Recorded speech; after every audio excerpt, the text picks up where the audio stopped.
Hi, I'm Graeme Schwenke. I'm the project leader of the New South Wales DPI More Profit from Nitrogen research project, which has been ongoing for the last 5 years. We've just had our final get-together meeting here in Cairns a few days ago, and we basically looked through our many years of data and experiments and had to address our initial research questions. So first of all, we were looking at what the current knowledge is on nitrogen use efficiency under irrigated cotton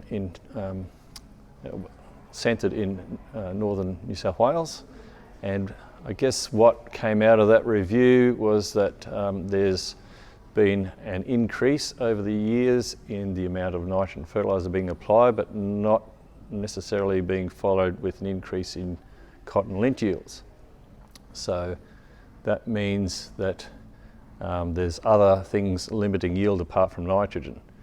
So therefore our project was looking at some of, not some of those other things, but really looking at, okay, if we're getting nitrogen, we'll make sure it's not being lost in the process, so that we're getting the value from the nitrogen that we are putting on. We also looked at making sure that we were putting on at a budgeted amount that included the nitrogen that's already residual in the soil pool before the crop goes in, and that enabled us to bring the rates that we use to get optimal yields down by quite a lot in a number of cases. And we also still had a industry level rate of nitrogen fertiliser, and in none of the 4 years do we find an increase in yield by putting that extra fertiliser on. So the budgeted rate really works. And another part of our project was looking at the mineralisation of organic matter into nitrogen for the crop. So we looked at how that's influenced by different irrigation frequency treatments. And I guess in a nutshell, the more frequent irrigation strategy resulted in more nitrogen being mineralised over the season due to more wetting and drying cycles through the season. Those irrigation strategies were also investigated for any possible interactions with nitrogen placement treatments, such as the timing of when the fertiliser goes in.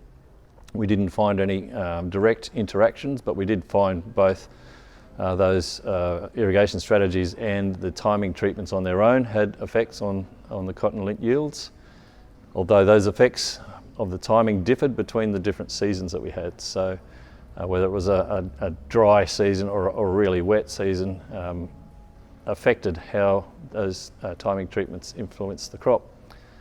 We also saw there were strong interactions with the phosphorus supply of the crop as well.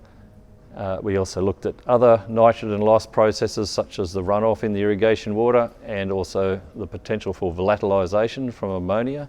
Particularly, we found it was high where it was applied as injected ammonia into the irrigation water.